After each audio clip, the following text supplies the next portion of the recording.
Hi students, പുതിയൊരു video ക്ലാസ്സിലേക്ക് ഏവർക്കും സ്വാഗതം. അതുപോലെ നിങ്ങളുടെ മുമ്പിൽ സോഷ്യോളജിയിലെ 10ാമത്തെ ചാപ്റ്ററുമായിട്ടാണ് ഞാൻ നിങ്ങളുടെ മുമ്പിലായിരിക്കുന്നത്.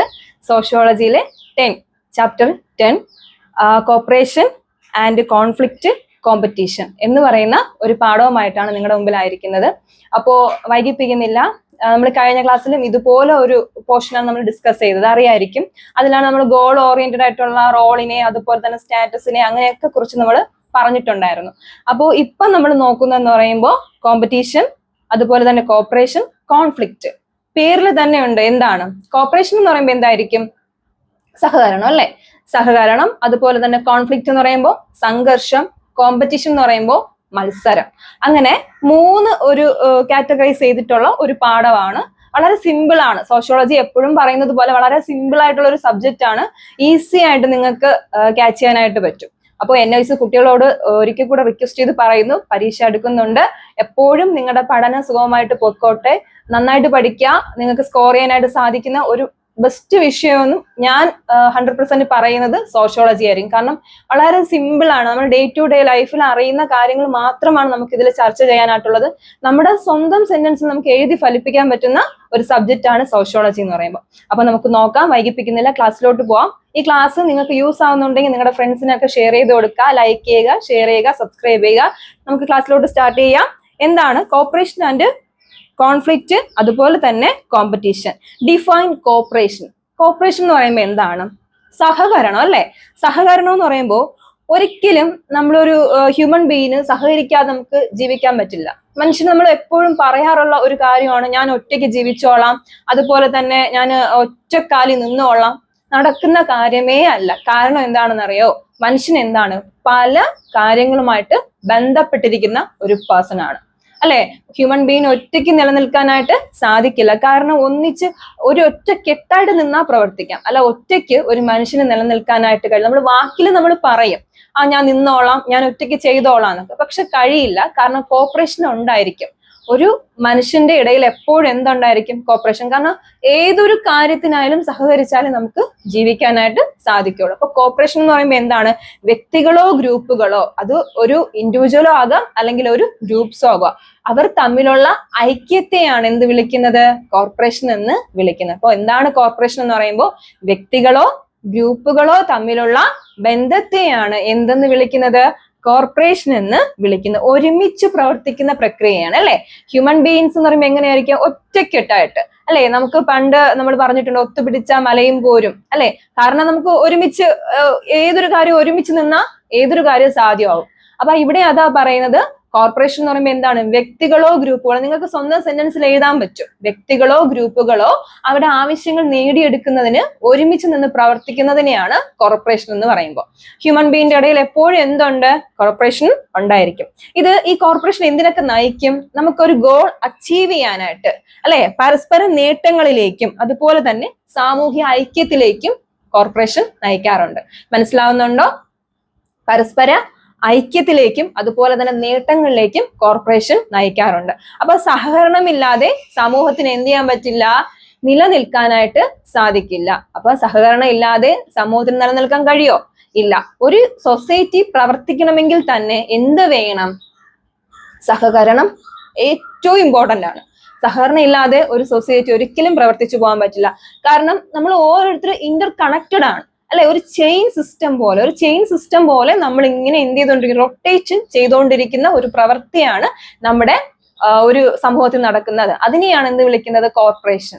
നമുക്ക് എല്ലായിടത്തും നമുക്ക് എന്തുണ്ട്? കോർപ്പറേഷൻ ഉണ്ട്, അല്ലെ? ഒരു പരസ്പര പ്രവർത്തനമാണ്. പിന്നെ ഞാനൊരു എക്സാമ്പിൾ നിങ്ങളുടെ സെന്റൻസിൽ തന്നെ ഞാൻ പറഞ്ഞു തരാം. ഈ കോർപ്പറേഷൻ എന്ന് പറയുമ്പോൾ നമ്മുടെ ഫാമിലിയിൽ നിന്ന് തന്നെ നമുക്ക് കോർപ്പറേഷൻ തുടങ്ങുകയാണ്. ഫാമിലിയിൽ നിന്ന് തന്നെ കോർപ്പറേഷൻ തുടങ്ങുന്നെന്ന് പറയാൻ കാരണം എന്താണ്? സിമ്പിൾ ആയിട്ട് ചിന്തിച്ചു നോക്കൂ. ഒരു കുഞ്ഞ്, ഒരു ന്യൂ ബോൺ ബേബി ഭൂമിയിലോട്ട് വരികയാണ്, അല്ലെ? ആ കുഞ്ഞിനെ ഒറ്റയ്ക്ക് വളർത്താൻ കഴിയുമെന്ന് കേട്ടാൽ കഴിയും. പക്ഷെ എന്നാലും അതിൽ എന്തുണ്ട്? ഒരു കോർപ്പറേഷൻ ഉണ്ട്, അല്ലെ? കഴിയുമെന്ന് കേട്ടാൽ കഴിയും, അങ്ങനെ ആരുമില്ലാതെ വളർത്തുന്നവരും ഉണ്ട്. എന്നാലും പറയുന്നത് ഒരു കോർപ്പറേഷൻ എന്ന് പറയുമ്പോൾ എന്താണ്, ഒരു കുഞ്ഞിനെ എല്ലാവരും ചേർന്ന് എന്ത് ചെയ്യാണ്, അതിനെ വാത്സല്യിച്ച്, അതിനെ സ്നേഹിച്ച്, അതിനെ അച്ഛനും അമ്മയും ഗ്രാൻഡ് ഫാദറും ഗ്രാൻഡ് മദറും എല്ലാവരും കൂടെ എന്ത് ചെയ്യാണ്, സ്നേഹിച്ച് അതിനെ വളർത്തി കൊണ്ടുവരികയാണ്. അപ്പൊ അതിനെയാണ് എന്ത് വിളിക്കുന്നത്, കോർപ്പറേഷൻ എന്ന് വിളിക്കുന്നത്. അപ്പൊ സഹകരണമാണ് അല്ലെ, ഒരു വീടിനുള്ളിൽ അത് സഹകരിച്ചു പോവുകയാണ്. അതിനെ എന്ത് വിളിക്കുന്നു, കോർപ്പറേഷൻ എന്ന് വിളിക്കുന്നു. അത് മാത്രമല്ല, അത് അവിടെ നിൽക്കട്ടെ, വേറൊരു സെക്ടറിലോട്ട് നമുക്ക് പോവാം. നമ്മുടെ ഇന്ത്യയുടെ നട്ടെല്ലെന്ന് പറയുന്നത് കാർഷിക മേഖലയാണ്, അല്ലെ അഗ്രികൾച്ചർ സെക്ടറാണ്. ഈ അഗ്രികൾച്ചർ സെക്ടറിൽ ഒരാൾ മാത്രമാണോ അവിടെ ചെയ്യുന്നത്? ഇല്ല അല്ലെ. അപ്പൊ എന്താ പറയുന്നത്, പ്രൈമറി സെക്ടർ ഉണ്ട് അല്ലെ, സെക്കൻഡറി സെക്ടർ ഉണ്ട്, ടെറിട്ടറി സെക്ടർ ഉണ്ട്. അതുപോലെ അഗ്രികൾച്ചർ മേഖലയിൽ ഇപ്പൊ ഒരാള് നെൽകൃഷി ചെയ്യുന്ന കർഷകൻ നെല്ല് അവിടെ കൃഷി ചെയ്തിട്ട് ആ നെല്ല് അവിടെ തന്നെ വച്ചിരുന്ന സഹകരണം ഉണ്ടോ? ഇല്ല. അയാളുടെ കൂടെ കുറേ എന്തുണ്ട്, മാൻ പവർ ഉണ്ട്, തൊഴിലാളികളുണ്ട് അല്ലെ. പിന്നെ അത് കഴിഞ്ഞതിന് ശേഷം വാഹനത്തിൽ കയറ്റി അത് കൊണ്ടുപോകാൻ കുറച്ച് തൊഴിലാളികളുണ്ട് അല്ലെ, ഒരു സെക്ടറിൽ കൊണ്ടുപോകാനുണ്ട്. അങ്ങനെ എല്ലാം കൂടെ ഒരു കോർപ്പറേറ്റ് ചെയ്തിട്ടുള്ള ഒരു പ്രോസസ്സാണ് എന്ത് വിളിക്കുന്നത്, കോർപ്പറേഷൻ എന്ന് വിളിക്കുന്നത്. അപ്പൊ കാർഷിക മേഖലയിൽ കോർപ്പറേഷൻ ഉണ്ടോ? ഉണ്ട്. എല്ലാ മേഖലകളിലും എന്തുണ്ട്, കോർപ്പറേഷൻ എന്ന് പറയുന്ന ഒരു ഫാക്ടർ ഉണ്ട്. അപ്പൊ അതാണ് കോർപ്പറേഷൻ എന്ന് പറയുമ്പോൾ എന്താണ്, തുടക്കത്തിലെ പറഞ്ഞിരുന്നു, വ്യക്തികളോ ഗ്രൂപ്പുകളോ അല്ലെ, വ്യക്തികളോ ഗ്രൂപ്പുകളോ ഒരു പൊതു ലക്ഷ്യം നേടിയെടുക്കുന്നതിന് വേണ്ടി ഒരുമിച്ച് പ്രവർത്തിക്കുന്നതിനെയാണ് അല്ലെ. അവിടെ ഈ ഒരു വേർഡ് നിങ്ങൾ അണ്ടർലൈൻ ചെയ്ത് പഠിക്കാം. ഒരുമിച്ച് പ്രവർത്തിക്കുന്നതിനെയാണ് എന്ത് വിളിക്കുന്നത്, കോർപ്പറേഷൻ എന്ന് വിളിക്കുന്നത്. ഒരു മനുഷ്യന്റെ സൊസൈറ്റിയെ തന്നെ താങ്ങി നിർത്തുന്നത്, ഹെൽപ്പ് ചെയ്യുന്നത്, സപ്പോർട്ട് ചെയ്യുന്നത് എന്താണ്, കോർപ്പറേഷനാണ്. ശ്രദ്ധിച്ചിരിക്കാം, ഒരു മനുഷ്യന്റെ സമൂഹത്തെ അല്ലെങ്കിൽ അവൻ വസിക്കുന്ന ഭൂമിയെ അല്ലെങ്കിൽ അവൻ വസിക്കുന്ന സൊസൈറ്റിയെ താങ്ങി നിർത്തുന്നത് തന്നെ എന്താണ്, സഹകരണം എന്ന് പറയുന്ന ഒരു ഫാക്ടർ കൊണ്ടാണ്. സഹകരിച്ച് എന്ത് ചെയ്യുക, പ്രവർത്തിക്കുക എന്നല്ലേ. പിന്നെ എന്താണ് പറയുന്നത്, ഡിപ്പെൻഡ് ചെയ്യണോ അല്ലെ. മനുഷ്യന് നമുക്ക് ഒറ്റയ്ക്ക്, ഞാൻ തുടക്കത്തിൽ പറഞ്ഞതുപോലെ ഒറ്റയ്ക്ക് നിൽക്കാനായിട്ട് സാധിക്കില്ല. എല്ലാ കാര്യത്തിനും മനുഷ്യൻ എന്താണ്, ഡിപ്പെൻഡ് ആണ്. അതായത് ഫുഡിനായാലും ഷെൽട്ടറിനായാലും അതുപോലെ മറ്റ് സർവീസിനായാലും എല്ലാത്തിനും മനുഷ്യൻ ഡിപ്പെൻഡ് ആയിട്ടുള്ള ഒരു പേഴ്സണലാണ്. അതുകൊണ്ടാണ് മാൻ എന്ന് പറയുന്നത് എന്താണ്, തുടക്കത്തിൽ പറഞ്ഞിട്ടുണ്ട്, man is A social animal. മനുഷ്യൻ ഒരു സാമൂഹ്യ ജീവിയാണ്. ഓക്കെ, ഇനി നമുക്ക് ഇമോഷണൽ ആയിട്ടുള്ള ഒരു മെച്യൂരിറ്റി വരുന്നതിന് എന്തിലൂടെ സഹായിക്കും, സഹകരണത്തിലൂടെ സഹായിക്കും. ഇമോഷണൽ ആയിട്ടുള്ള മെച്യൂരിറ്റി അല്ലെ, ഒരു മെച്യൂരിറ്റി, വൈകാരികമായ പക്വത വഹിക്കുന്നതിന് എന്തിലൂടെ കഴിയും, നമ്മുടെ സഹകരണത്തിലൂടെ സാധിക്കും. ഇനി explain the characteristics of corporation നിങ്ങളോട് എക്സാമിന് ചോദിക്കുകയാണ്. അതായത് കോർപ്പറേഷന്റെ ഫീച്ചേഴ്സ് ചോദിച്ചാൽ എങ്ങനെയാണ് എഴുതുന്നത്, ഒരു പരസ്പര പ്രവർത്തനമാണ് അല്ലെ. ഒരു പോയിന്റ് എന്താണ്, പരസ്പര പ്രവർത്തനം. പിന്നെ പാരമ്പര്യമാണ് അല്ലെ, പാരമ്പര്യം. പിന്നെ തൊഴിൽ വിഭജനം, അതായത് ലേബർ ഡിവിഷൻ അല്ലെ, തൊഴിൽ വിഭജനം. പിന്നെ എന്താണ്, കൊടുക്കൽ വാങ്ങൽ എന്ന് പറയുമ്പോൾ പറഞ്ഞിട്ട് എന്താണ്, നമ്മൾ ഒരു അങ്ങോട്ട് കൊടുക്കുന്നതാണ് ഇങ്ങോട്ട് കിട്ടുന്നത് അല്ലെ. സ്നേഹമായാലും അതെന്തായാലും ഉൽപ്പന്നമായാലും എന്തൊരു ഫാക്ടറായാലും ഒരു കൊടുക്കൽ വാങ്ങൽ അല്ലെ, ഗീവ് ആൻഡ് ടേക്ക് എന്ന് പറയുന്നത് പോലെ ഒരു കൊടുക്കൽ വാങ്ങൽ എവിടെയുണ്ട്, നമ്മുടെ കോർപ്പറേഷനിൽ ഉണ്ട്. പിന്നെ രണ്ടോ അതിലധികമോ വ്യക്തികളുടെ ഗ്രൂപ്പാണ് അല്ലെ, രണ്ടോ അതിലധികമോ വ്യക്തികളാണ്, ഒരു ഗ്രൂപ്പ് ഒന്നും അല്ല, രണ്ടോ അതിലധികമോ വ്യക്തികളുടെ ഒരു ഗ്രൂപ്പ് ചേർന്നാലേ എന്ത് നടക്കുള്ളൂ, കോർപ്പറേഷൻ നടക്കുള്ളൂ. പിന്നെ നമുക്കറിയാം ത്യാഗ മനോഭാവമാണ് അല്ലെ കോർപ്പറേഷൻ എന്ന് പറയുമ്പോൾ. ഇപ്പൊ നമുക്കറിയാം നമ്മുടെ സൊസൈറ്റിയിൽ എല്ലാം ഉള്ളവരായിട്ട് ആരുമില്ല. ചില ബുദ്ധിമുട്ടുകൾ, ഷെൽട്ടർ ഇല്ലാത്തത്, അതുപോലെ ഫുഡ് ഇല്ലാത്തത്, തെരുവിൽ കിടക്കുന്നവരൊക്കെ ഉണ്ട്.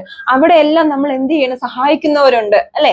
അതെല്ലാം എന്താണ്, ഒരു ഒരു സാക്രിഫൈസ് മൈൻഡ് ഉള്ളതാണ് എന്തെന്ന് പറയുന്നത്, ഒരു കോർപ്പറേഷന്റെ ഫീച്ചർ എന്ന് പറയും, ത്യാഗ മനോഹമാണ്. പിന്നെ നമ്മൾ പരസ്പരം അങ്ങോട്ടും ഇങ്ങോട്ടും അറിഞ്ഞുകൊണ്ടുള്ള ഒരു സാക്രിഫൈസ് ആണ് അല്ലെ, ത്യാഗ മനോഭാവം. പിന്നെ മറ്റുള്ളവർക്ക് നന്മ വരണം അല്ലെ, മറ്റുള്ളവർക്ക് നന്മയാണ് നമ്മളവിടെ പ്രധാനമായിട്ട് കോർപ്പറേഷന്റെ ഒരു ഫീച്ചർ എന്ന് പറയുമ്പോൾ നന്മയാണ് അല്ലെ. നന്മ ചെയ്യുക എന്നുള്ള ഒരു ഫാക്ടറാണ് കോർപ്പറേഷന്റെ ഒരു മെയിൻ ഫാക്ടറായിട്ട് പറയുന്നത്. അപ്പോൾ കോർപ്പറേഷൻ എന്താണെന്ന് മനസ്സിലായോ? എന്താണ്, ഒരു ലക്ഷ്യം നേടിയെടുക്കുന്നതിന് പരസ്പരം എന്ത് ചെയ്യുന്നു, പ്രവർത്തിക്കുന്ന ആ ഒരു വ്യക്തികളോ ഗ്രൂപ്പുകളോ തമ്മിൽ പ്രവർത്തിക്കുന്നതിനെയാണ് കോർപ്പറേഷൻ എന്ന് പറയുന്നത്. കോർപ്പറേഷന്റെ ഫീച്ചേഴ്സ് എങ്ങനെയൊക്കെയാണ് പറഞ്ഞു തന്നത്, പാരമ്പര്യമാണ്, തൊഴിൽ വിഭജനമാണ്, പരസ്പര ആശ്രയത്വമാണ്, നന്മ കേന്ദ്രീകരിക്കുന്നു, ത്യാഗ മനോഭാവമാണ് അല്ലെ, പിന്നെ ഒരു കൊടുക്കൽ വാങ്ങൽ. ഇതെല്ലാം കോർപ്പറേഷന്റെ ഫീച്ചേഴ്സ് ആയിട്ട് പറയുന്ന ഫാക്ടേഴ്സ് ആണ്. മനസ്സിലായോ? നമുക്ക് രണ്ടാമത്തെ ക്വസ്റ്റിനോട്ട് പോവാം. Okay, ready? രണ്ടാമത്തെ ക്വസ്റ്റ്യൻ എന്ന് പറയാൻ ഡിഫൈൻ കോമ്പറ്റീഷൻ. എന്താണ് കോമ്പറ്റീഷൻ? നമുക്ക് എല്ലാവർക്കും ഒരു കോമ്പറ്റീറ്റീവ് സ്പിരിറ്റ് മൈൻഡ് ഉള്ളവരാണ് അല്ലെ? എല്ലാവർക്കും കോമ്പറ്റീഷൻ നമ്മൾ അറിഞ്ഞുകൊണ്ടും നടക്കും, അറിയാതെയും നടക്കുന്നുണ്ട്. മനസ്സിലായോ? അറിഞ്ഞുകൊണ്ടും നടക്കും, അറിയാതെയും നടക്കും. കാരണം എന്താണ്? ഇപ്പോ ഒരാള് പണം നേടാനായിട്ട് വ്യഗ്രത കൊണ്ട് നടക്കുവാണ്. അത് അയാള് ശ്രമിച്ചുകൊണ്ട് നടക്കുന്ന അറിഞ്ഞുകൊണ്ട് നടക്കുന്ന ഒരു കോമ്പറ്റീഷൻ. അല്ലാതെ ഒരാള് സൊസൈറ്റിയിൽ വലുതായിക്കൊണ്ടിരിക്കുന്നു, അത് അറിയാതെ നടക്കുന്ന ഒരു കാര്യമാണ്. അപ്പൊ സൊസൈറ്റിയിൽ എങ്ങനെയാണ്? അറിഞ്ഞുകൊണ്ടും അറിയാതെ എന്ത് നടക്കുന്നുണ്ട്? കോമ്പറ്റീഷൻ നടക്കുന്നുണ്ട് അല്ലെ? പക്ഷേ നമുക്ക് ഒരുപാട് ആഗ്രഹങ്ങളുണ്ട്. എല്ലാ ആഗ്രഹങ്ങളും നമുക്ക് സാധിക്കാൻ കഴിയോ? ഇല്ല, എല്ലാ ആഗ്രഹങ്ങളും അങ്ങനെ സാധിക്കാൻ കഴിയില്ല. പക്ഷേ എന്നാലും ഒരു ദിവസം നമ്മുടെ ആഗ്രഹങ്ങളെല്ലാം സാധിക്കും എന്നുള്ള ഒരു പ്രത്യാശയിലാണ് നമ്മൾ പോകുന്നത്. അതും എന്ത് തന്നെയാണ്? ഒരു കോമ്പറ്റീഷൻ അല്ലെ? കോമ്പറ്റീഷനെ കുറിച്ച് പഠിക്കാം. സാമൂഹ്യ പ്രക്രിയയുടെ മൗലിക രൂപമാണ് എന്തെന്ന് പറയുന്നത്? മത്സരം അല്ലെങ്കിൽ കോമ്പറ്റീഷൻ എന്ന് പറയുന്നത്. മത്സരമാണ് അല്ലെ? ഒരു മത്സരമാണ്. നമുക്കറിയാം, നമ്മൾ പണ്ട് പഠിച്ചിട്ടുണ്ട് അല്ലെ? നമ്മുടെ പുൽച്ചാടി എന്തിനെ കഴിക്കുന്നു? തവള പുൽച്ചാടിയെ കഴിക്കുന്നു അല്ലെ? പുൽച്ചാടി പുല്ല് കഴിക്കുന്നു. അവിടെ എന്താണ്? അവർ തമ്മിലുള്ള ഒരു മത്സരമാണ് നടക്കുന്നത് അല്ലെ? തവളേനെ പാമ്പ് കഴിക്കുന്നു അല്ലെ? ഒരു ആഹാര ശൃംഖല. നിങ്ങൾ കുഞ്ഞു ക്ലാസ്സിൽ പഠിച്ചിട്ടുണ്ട്, ഫുഡ് ചെയിൻ എന്ന് പറയും. ഫുഡ് ചെയിൻ അല്ലെ? ആഹാര ശൃംഖല. അപ്പൊ അവിടെ എന്താ നമ്മൾ സംഭവിച്ചുകൊണ്ടിരിക്കുന്നത്? അവിടെ ജീവജാലങ്ങൾ തമ്മിൽ വരെ എന്തുണ്ട്? കോമ്പറ്റീഷൻ ഉണ്ട് അല്ലെ? നമുക്കറിയാം, ആട് പോകുമ്പോ ആടിനെ ആര് കഴിക്കുന്നു? പുലിയോ സിംഹമോ അങ്ങനെ വന്യമൃഗങ്ങൾ കഴിക്കുന്നു. അപ്പൊ അവിടെയും അവരുടെ ആഹാരത്തിന് വേണ്ടിയിട്ട് അവർ തമ്മിൽ ഒരു കോമ്പറ്റീഷൻ ഉണ്ട് അല്ലെ? അതുപോലെ തന്നെ ഹ്യൂമൻ ബീയിന്റെ ഉള്ളിൽ എന്തുണ്ട്? ഒരു കോമ്പറ്റീഷൻ മൈൻഡ് ഉണ്ട്. അവനെക്കാളും എനിക്ക് എന്ത് ചെയ്യണം? ഉയരങ്ങളിലെത്തണം, അല്ലെങ്കിൽ അവനെക്കാളും മാർക്ക് എനിക്ക് കൂടുതൽ നേടണം, അവന് കിട്ടിയേക്കാളും ജോലി എനിക്ക് കിട്ടണം. ആ ഒരു വാശി നമ്മുടെ ഇടയിൽ ഉണ്ട്. മനുഷ്യനാണെങ്കിലോ അത് ഉണ്ടായിരിക്കും. പക്ഷെ അത് വേണം അല്ലെ? ഒരു സ്പിരിറ്റ് മൈൻഡ് നമുക്ക് ഉണ്ടായിരിക്കണം. പക്ഷെ അത് നമ്മൾ ആരെയും ഉപദ്രവിക്കാത്തുള്ള കോമ്പറ്റീഷനും ഉണ്ട്, ഉപദ്രവിക്കുന്ന കോമ്പറ്റീഷനും ഉണ്ട്. അതൊക്കെ അങ്ങോട്ട് വഴിയെ പറഞ്ഞു തരാം. അപ്പൊ കോമ്പറ്റീഷൻ ഫീച്ചേഴ്സ് നമുക്ക് നോക്കാം. കോമ്പറ്റീഷൻ എന്ന് പറയുമ്പോൾ എന്താണ്?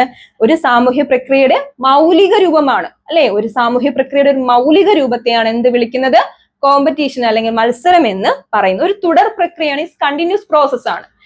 കണ്ടിന്യൂസ് പ്രോസസ് ആണ്. ഇതൊരു തുടർ പ്രക്രിയയാണ് അല്ലെ? നിലനിൽപ്പിനായിട്ടുള്ള ഒരു സ്വാഭാവിക പ്രവർത്തനമാണ്. സമൂഹത്തിൽ നിലനിന്ന് പോണം അല്ലെ? നമുക്ക് എല്ലാവർക്കും ആഹാരം കഴിക്കണം, എല്ലാവർക്കും നല്ല വസ്ത്രം ഇടണം, എല്ലാവർക്കും നല്ല രീതിയിൽ കഴിയണം. അതെല്ലാം എന്താണ്? ഒരു കോമ്പറ്റീഷൻ ആണ് അല്ലെ? അതെല്ലാം എന്ത് മൈൻഡാണ്? ഒരു കോമ്പറ്റീഷൻ മൈൻഡാണ്. ആഗ്രഹങ്ങളുടെ മത്സരം നേടാനായിട്ട് അല്ലെ? നമ്മുടെ ആഗ്രഹങ്ങൾ ഒരുപാടാണ്. അത് നേടാൻ വേണ്ടിയിട്ട് ഇങ്ങനെ നമ്മൾ എന്ത് ചെയ്തുകൊണ്ടിരിക്കുന്നു? ഓടിക്കൊണ്ടേയിരിക്കുകയാണ് അല്ലെ?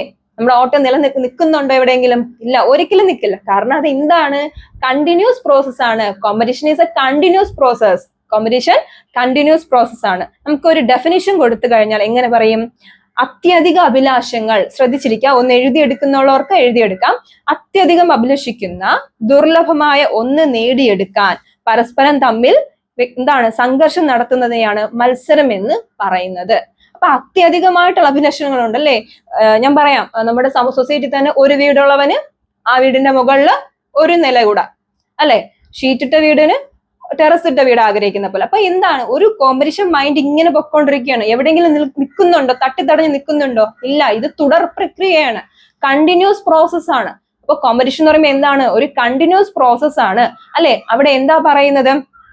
അത്യധികം അഭിലഷിക്കുന്ന എന്താണ്? സംഘർഷം അല്ലെ? അത്യധികം അഭിലഷിക്കുന്ന പരസ്പര കാര്യങ്ങൾ നേടിയെടുക്കുന്നതിന് വേണ്ടിയിട്ട് നടത്തുന്നതിനെയാണ് എന്ത് വിളിക്കുന്നത്? കോമ്പറ്റീഷൻ. വ്യക്തിപരവുമാകാം, വ്യക്തിപരമല്ലാത്തത് രീതിയിലും ആകാം അല്ലെ? ആരെങ്കിലും ഉപദ്രവിച്ചുകൊണ്ടുള്ള കോമ്പറ്റീഷനും ആകാം, ഉപദ്രവിക്കാത്ത കോമ്പറ്റീഷനും ആകാം. അപ്പൊ ഞാൻ പറഞ്ഞത്, ഇപ്പൊ ഒരാൾക്ക് ജീവിക്കണം അല്ലെ? സൊസൈറ്റി ജീവിക്കണം എന്നുള്ളത് എന്താണ്? ഒരു വ്യക്തിപരമായ, അവിടെ ആരെയും നമ്മൾ എന്ത് ചെയ്യുന്നില്ല? ഉപദ്രവിക്കുകയോ ഒന്നും ചെയ്യുന്നില്ല. അല്ലെങ്കിൽ മറ്റുള്ളവരെ എന്തെങ്കിലും വേദനിപ്പിച്ചൊക്കെ ചെയ്യുന്നത് അതെന്തായിരിക്കാം? അറിഞ്ഞുകൊണ്ടുള്ള ബോധപൂർവമായ ഒരു കോമ്പറ്റീഷൻ ആണ്. അപ്പൊ കോമ്പറ്റീഷൻ എന്താണെന്ന് അറിയാമല്ലോ. എന്തെങ്കിലും ഒരു കാര്യത്തിന് നേടിയെടുക്കാൻ വേണ്ടി നമ്മൾ അഹോരാത്രം പരിശ്രമിക്കുന്നതിനെയാണ് എന്ത് വിളിക്കുന്നത്? കോമ്പറ്റീഷൻ എന്ന് പറയുന്നത്. അപ്പൊ ശ്രദ്ധിച്ചിരിക്കുക, കോമ്പറ്റീഷൻ. അപ്പൊ ഈ കോമ്പറ്റീഷൻ എന്തുണ്ട്? കുറച്ച് ക്യാരക്ടറിസ്റ്റിക്സ് ഉണ്ട് അല്ലെങ്കിൽ സവിശേഷതകളുണ്ട്. എന്തിനാണ് കോമ്പറ്റീഷന് ഒരു അതിന്റെ ഫീച്ചേഴ്സ് എന്ന് പറയാം? നിങ്ങൾക്ക് തന്നെ പറയാൻ പറ്റും. കാരണം എന്താണ്? നമ്മൾ ഒരു കാര്യം നേടിയെടുക്കണം. ഇപ്പൊ തൊഴിലില്ലാത്തവര് തൊഴിലിന് വേണ്ടിയിട്ട് മത്സരം ചെയ്യാണ്, അതിനുവേണ്ടി കഠിനമായിട്ട് പ്രയത്നിക്കുകയാണ് അല്ലെ? അതിനു വേണ്ടിയിട്ട് കഠിനമായിട്ട് ഓരോ കാര്യങ്ങൾ ചെയ്യുകയാണ്. അതെന്താണ്? അവിടെ തൊഴിലിന്റെ ദൗർലഭ്യം അല്ലെ? ഒരു ജോബ് അന്വേഷിക്കുന്നവർ ആ ജോബ് നേടിയെടുക്കാൻ വേണ്ടിയിട്ട് കഠിനമായി പ്രവർത്തിക്കുന്നതിന്റെ അർത്ഥം എന്താണ്? അവിടെ എന്തുണ്ട്, ഒരു കുറവ് സംഭവിച്ചിട്ടുണ്ട്, ജോലിക്ക് എന്തോ ഒരു ദൗർലഭ്യം ഉണ്ട്. അപ്പൊ അത് തന്നെയാണ് ഒന്നാമത്തെ പോയിന്റ് എന്ന് പറയുന്നത്, കോമ്പറ്റീഷന്റെ ദൗർലഭ്യം. അപ്പൊ ദൗർലഭ്യം, സ്കേഴ്സിറ്റി എന്ന് നമ്മൾ പറയും. അപ്പൊ ദൗർലഭ്യമാണ് അല്ലെ. ആ ദൗർലഭ്യം എങ്ങനെയാണ് ഉണ്ടാകുന്നത്? സൊസൈറ്റിയിൽ എല്ലാം എന്തല്ല, ഒരുപാടില്ല അല്ലെ, എല്ലാം ഷോർട്ടേജ് ആണ്. സൊസൈറ്റിയിൽ എല്ലാം ഷോർട്ട് പീരീഡിൽ ഷോർട്ടേജ് ആണ് കിട്ടുന്നത്. നമുക്കറിയാം, ഡേ ടു ഡേ ലൈഫിൽ ഓരോ കാര്യങ്ങൾ കുറഞ്ഞുകൊണ്ടിരിക്കുകയാണ് അല്ലെ. നമുക്കിവിടെ എന്തുണ്ടായിരിക്കുന്നു? തൊഴിലിന് ക്ഷാമം ഉണ്ടായിട്ടുണ്ട്, അതുപോലെ തന്നെ ഫുഡിന് എന്തുണ്ട്, സ്കേഴ്സിറ്റി ഉണ്ട്, അതുപോലെ തന്നെ മറ്റെല്ലാ കാര്യങ്ങളും നമുക്കിപ്പം പണപ്പെരുപ്പം അല്ലെ, ഇതെല്ലാം നമ്മൾ എന്ത് ചെയ്യുന്നുണ്ട്? ബുദ്ധിമുട്ടിക്കുന്നുണ്ട്. അപ്പൊ ഇതെല്ലാം എന്താണ്? ദൗർലഭ്യത്തെ സൂചിപ്പിക്കുന്നത്. ഈ ദൗർലഭ്യത്തെ മറികടക്കാനല്ലേ കോമ്പറ്റീഷൻ ചെയ്യുന്നത്? മനസ്സിലാവുന്നുണ്ടോ? അതായത് കോമ്പറ്റീഷൻ എന്ന് പറയുമ്പോൾ എന്താണ്? ഒരു ദൗർലഭ്യമാണ് അല്ലെ. എല്ലാ കാര്യങ്ങളും നേടിയെടുക്കണമെന്നുണ്ട്, പക്ഷെ അത് സൊസൈറ്റിയിൽ വളരെ കുറവാണ്. അതിന് മുന്നിൽ ഓടിയെത്തുന്നവനെ അത് എന്ത് ചെയ്യുള്ളൂ? കിട്ടുള്ളൂ. അല്ല രണ്ടുപേരും ഓടുകയാണ്, നീ അവിടെ നിന്നോ, ഞാൻ പതുക്കെ പോയി നേടിയെടുക്കട്ടെ എന്ന് പറഞ്ഞാൽ മറ്റവൻ അവിടെ നിൽക്കേയുള്ളൂ അല്ലെ. അപ്പൊ രണ്ടുപേര് പരസ്പരം ഓടിയെടുക്കുകയാണ്, അതിനിടയിൽ ആർക്കും ഒരാൾക്കേ കിട്ടുള്ളൂ കോമ്പറ്റീഷൻ. രണ്ടുപേർക്ക് കിട്ടുമോ? സക്സസ് ആർക്കേ? ഒരാൾക്ക് എന്തുള്ളൂ? ആ ഒരു സക്സസ് കിട്ടുള്ളൂ. അപ്പൊ അതിനു വേണ്ടി ഇങ്ങനെ എന്ത് ചെയ്യണം? അഹോരാത്രം ഓടിക്കൊണ്ടിരിക്കുകയാണ്. അത് ജോലിയിലാവാം, എന്തൊരു കാര്യത്തിലാവാം അല്ലെ. ജോലിക്കാല് വേറൊന്നും വേണ്ട, രണ്ട് കുട്ടികൾ തമ്മിൽ എന്ത് നടത്തുകയാണ്? ഓട്ട മത്സരം നടക്കുകയാണ് അല്ലെ. ആ രണ്ട് കുട്ടികൾ ഓട്ട മത്സരം നടത്തുമ്പോ അവൻ പറയുകയാണ്, നീ പൊക്കോ, നീ പാവോ അല്ലേ, അല്ലെങ്കിൽ നീ ജയിച്ചോ എന്ന് പറഞ്ഞു കഴിഞ്ഞാൽ ഇവിടെ ഇവന് പ്രസക്തി ഉണ്ടോ? ഇല്ല. അവിടെ കോമ്പറ്റീഷൻ എന്ന് പറയാൻ കഴിയോ? ഇല്ല. ത്യജിച്ചു കഴിഞ്ഞാൽ കോമ്പറ്റീഷൻ എന്ന് പറയാൻ പറ്റില്ല. എങ്ങനെയാ കോമ്പറ്റീഷൻ? രണ്ടുപേരും എന്ത് ചെയ്യാണ്? വാശി വെച്ച് ഓടുകയാണ്. അതിൽ ഒരാൾക്ക് എന്ത് കിട്ടുള്ളൂ? കപ്പ് കിട്ടുകയുള്ളൂ. അപ്പൊ അതാ പറയുന്നത്, എന്താണ്? ഒരു മത്സര ബുദ്ധിയുണ്ട് അവിടെ. എന്തുണ്ട്? മത്സരവും ബുദ്ധിയും ഉണ്ട് അല്ലെ. അവിടെ ത്യാഗ മനോഭാവം കോമ്പറ്റീഷനിൽ ഒരിക്കലും എന്ത് ചെയ്യാൻ പാടില്ല, നമുക്ക് കൊണ്ടുവരാനായിട്ട് കഴിയോ? ഇല്ല. അത് കോർപ്പറേഷനിലാണ് ത്യാഗ മനോഭാവം ഉള്ളത്. കോമ്പറ്റീഷൻ എങ്ങനെയാണ്? ദൗർലഭ്യമാണ്, അതുപോലെ തന്നെ മത്സര ബുദ്ധിയാണ്. കണ്ടിന്യൂസ് ആയിട്ട് അവൻ ഇങ്ങനെ എന്ത് ചെയ്യാണ്? ഓടിക്കൊണ്ടിരിക്കുകയാണ്. ജയിക്കണം എന്നുള്ള ആ ഒരു കണ്ടിന്യൂസ് ആയിട്ടുള്ള ഒരു മത്സര ബുദ്ധിയാണ് എന്തെന്ന് വിളിക്കുന്നത്? കോമ്പറ്റീഷൻ എന്ന് വിളിക്കുന്നത്.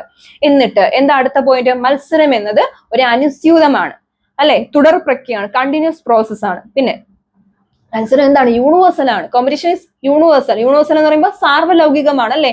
മൊത്തത്തിൽ എന്ത് ചെയ്യാണ്? കോമ്പറ്റീഷൻ നടക്കുകയാണ് എല്ലായിടങ്ങളും. ഞാൻ അതാ പറഞ്ഞത്, മനുഷ്യന്റെ ഇടയിലുണ്ട്, മൃഗങ്ങളുടെ ഇടയിലുണ്ട്, എല്ലായിടത്തും എന്തുണ്ട്? കോമ്പറ്റീഷൻ ഉണ്ട്. ഇപ്പൊ എഴുതിയെടുക്കുന്നവർക്ക്, ലെക്ചർ നോട്ട് എഴുതുന്നവർ ശ്രദ്ധിച്ചിരിക്കാം. എന്താണ് പറയുന്നത്? അനുസ്യൂതമാണ്, തുടർ പ്രക്രിയയാണ്. കോമ്പറ്റീഷൻ എന്ന് പറയുമ്പോൾ എന്താണ്? അനുസ്യൂതമാണ്, തുടർ പ്രക്രിയയാണ്, ദൗർലഭ്യമാണ്, അതുപോലെ തന്നെ എന്താണ്? മത്സരവും ബുദ്ധിയുമാണ്. പിന്നെ മത്സരം നേട്ടങ്ങൾ കൈവരിക്കാനാണ് അല്ലെ. മത്സരം എന്ന് പറയുമ്പോൾ എന്താണ്? നേട്ടങ്ങൾ കൈവരിക്കാനുള്ളതാണ്. നമുക്കറിയാം, നമ്മുടെ തിരിഞ്ഞ് ബാക്കിലോട്ട് ഒന്ന് ചിന്തിച്ചു കഴിഞ്ഞാൽ നമ്മുടെ ഒരുപാട് ശാസ്ത്രജ്ഞന്മാര് അല്ലെ, തോമസ് ആൽവ എഡിസനും അതുപോലെ തന്നെ മറ്റു ശാസ്ത്രജ്ഞന്മാരൊക്കെ ഒരുപാട് ബുദ്ധിമുട്ടുകൾ സഹിച്ചാണ് അവർ ഇന്ന് ലോകം അറിയുന്ന ഒരു പൊസിഷനിൽ എത്തിയിട്ടുള്ളത്. അവർ അനുഭവിച്ച കുറേ ബുദ്ധിമുട്ടുകളുണ്ട് അല്ലെ. അതിന്റെ ഇടയിലാണ് അവര് മത്സരിച്ച് എവിടെ എത്തിയത്? ഫസ്റ്റ് പൊസിഷനിൽ എത്തിയത്. അപ്പൊ അതാ പറയുന്നത്, മത്സരം എന്ന് പറയുമ്പോൾ എന്താണ്? നേട്ടങ്ങൾ കൈവരിക്കാനുള്ളതാണ് അല്ലെ. നമുക്ക് അബ്ദുൽ കലാം സാറിന്റെ കാര്യങ്ങളൊക്കെ നോക്കിയാൽ അറിയാം. ഒരുപാട് ജീവിതത്തിൽ ഒരുപാട് പ്രശ്നങ്ങളുടെ ഇടയിൽ അല്ലെ, അദ്ദേഹം എന്താണ്? എനിക്കൊരു സ്വപ്നമുണ്ട് അല്ലെ, അതെങ്ങനെയൊക്കെയാ പറഞ്ഞത്? മാർട്ടിൻ ലൂതർ കിങ്ങിന്റെ ഒരു വാക്കുകളാണ്. അതുപോലെ എല്ലാവർക്കും എന്തുണ്ട്? മറ്റു സയന്റിസ്റ്റുകൾക്ക് എല്ലാം ഓരോന്നാണ്. എനിക്ക് പറക്കണം, ഓരോരുത്തർ പറഞ്ഞ കാര്യങ്ങളാണ് അല്ലെ. ഇവിടെ പറഞ്ഞു അബ്ദുൽ കലാം സാറിന് എന്തായിരുന്നു? വിമാനത്തിന് വേണ്ടിയിട്ട്, അല്ലെങ്കിൽ എന്താണ്, അത് ഓടിക്കാൻ വേണ്ടിയിട്ടും, അതുപോലെ തന്നെ ഒരുപാട് നമുക്ക് കഥകൾ കുഞ്ഞു ക്ലാസ്സിൽ നമ്മൾ പഠിച്ചിട്ടുണ്ട്. പക്ഷെ എല്ലാം തകർന്ന് തരിപ്പണമായിട്ടും പിന്നെയും അവസാനം അതിൽ തന്നെ ഉറച്ചു നിന്ന് ആ കോമ്പറ്റീഷൻ മൈൻഡിൽ അത് നേടിയെടുക്കുകയേ ഉള്ളൂ എന്നുള്ള ദൃഢനിശ്ചയത്തോടെ അദ്ദേഹം പ്രവർത്തിച്ചതിന്റെ ഫലമായിട്ടാണ് അദ്ദേഹത്തിന്റെ ജീവിതത്തിൽ മാറ്റങ്ങൾ വന്നത്. അപ്പൊ ഇവിടെ എന്താ പറഞ്ഞ? മത്സരം എന്ന് പറയുമ്പോൾ എന്താണ്? ഒരു സ്പിരിറ്റ് ആണ് അല്ലെ, സ്പിരിറ്റ് ആണ്. അത് മാത്രമല്ല, എങ്ങനെയാണ്? നേട്ടങ്ങൾ കൈവരിക്കാനുള്ളതാണ്, അച്ചീവ്മെന്റ്സ് ചെയ്യാനുള്ളതാണ് അല്ലെ. പിന്നെ എന്താണ് പറയുന്നത്? വ്യക്തിപരവുമാകാം, വ്യക്തിപരമല്ലാത്തതുമാകാം. അതാണ് ഞാൻ നേരത്തെ പറഞ്ഞത് അല്ലെ. പേഴ്സണൽ ആയിട്ടുള്ളതാവാം, പേഴ്സണൽ അല്ലാത്തതും ആകാം. പിന്നെ രചനാത്മകമോ നശീകരണമോ ആകാം. അത് നമുക്ക് എന്ത് ചെയ്യാം? ചിലപ്പോൾ നമുക്ക് അക്സെപ്റ്റ് ചെയ്യാൻ പറ്റും, ചില കാര്യങ്ങൾ നമുക്ക് എന്ത് ചെയ്യാൻ പറ്റില്ല, അക്സെപ്റ്റ് ചെയ്യാനായിട്ട് കഴിയില്ല. പിന്നെ അബോധമായിട്ടും എന്ത് നടക്കും? മത്സരം നടക്കും. അബോധമായിട്ടും എന്ത് നടക്കുന്നുണ്ട്? മത്സരം നടക്കുന്നുണ്ട്. അപ്പൊ കോമ്പറ്റീഷനാണ് ഇപ്പൊ പഠിച്ചത്. എന്താണ് കോമ്പറ്റീഷൻ? ഒരു ലക്ഷ്യം നേടിയെടുക്കുന്നതിന് വേണ്ടിയിട്ട് അല്ലെ, സാമൂഹ്യ പ്രക്രിയയിൽ നടക്കുന്ന എന്താണ്? തുടർച്ചയായിട്ടുള്ള രൂപത്തെയാണ് എന്ത് വിളിക്കുന്നത്? കോമ്പറ്റീഷൻ എന്ന് വിളിക്കുന്നത്. കോമ്പറ്റീഷൻ മനസ്സിലായോ? നിർവചനം എങ്ങനെയാണ്? അത്യധികം അഭിലഷിക്കുന്ന ദുർലഭമായ കാര്യങ്ങൾ നേടിയെടുക്കാൻ വേണ്ടി പരസ്പരം തമ്മിൽ എന്ത് നടത്തുകയാണ്? മത്സരം നടത്തുന്നതിനെയാണ് കോമ്പറ്റീഷൻ എന്ന് വിളിക്കുന്നത്. കോമ്പറ്റീഷന്റെ ഫീച്ചേഴ്സ് എന്തൊക്കെയാണ്? ദൗർലഭ്യമാണ്, മത്സരവും എന്താണ്? ബുദ്ധിയുമാണ്, അനുസ്യൂതമാണ്, തുടർ പ്രക്രിയയാണ്, അബോധ പ്രവർത്തനമാണ്, അത് മാത്രമല്ല സാർവലൗകികമാണ്, നേട്ടങ്ങൾ കൈവരിക്കാനുള്ളതാണ്. അപ്പൊ ഇത്രയാണ് അവിടെ പറയുന്നത്.